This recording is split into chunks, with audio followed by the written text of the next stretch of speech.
دوهر خستنا یکیتیا خوندوان و جوان دموکراتی کردستان روجاوا سردانا دبستان عفرین یا لباجار هولێرê kir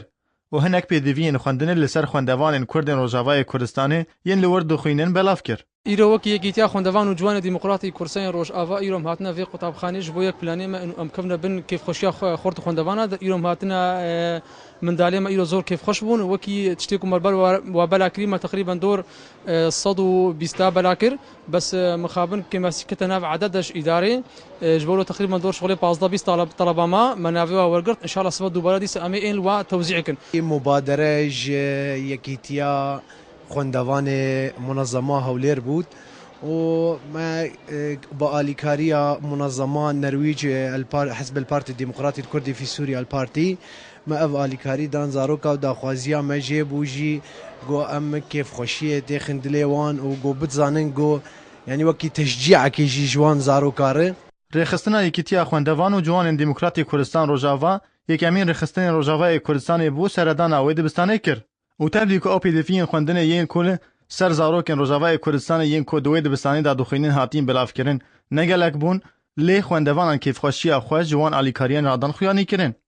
Spasiya yekîtiya xwendevan û ciwanê Rojava dikim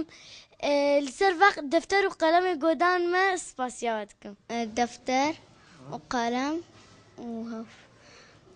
û sûret hevna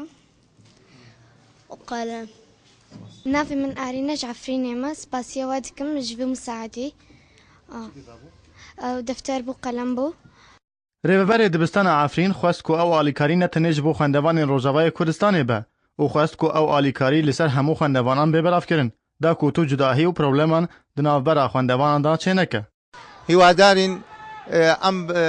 برادرانە کە دێن بۆ قوتابخانەکان هەدیە دابەشەکەن سەر قوتابیان بۆ هەموو قوتابیان بێت نە فقط تەنها قوتابیانی سووریا لەبەرەوە کاریگەری هەیە بۆ ئەو قوتابیانەکانی تر. Yekîtiya xwendevan û ciwanên Dîmokratîk Kurdistan Rojava xwest ku hinekî dilê xwendevanên Rojavayê Kurdistanê şad bike û dibistan û xwendinê li ber dilê wan hinekî şêrîn bike. Di vê dibistanê de dibistana Efrîn 165 xwendevanên Kurdên Rojava têda dixwînin. Ji bo bernameya ARK Azadiya Rojavayê Kurdistanê Sabah Reşîd Hewlêr.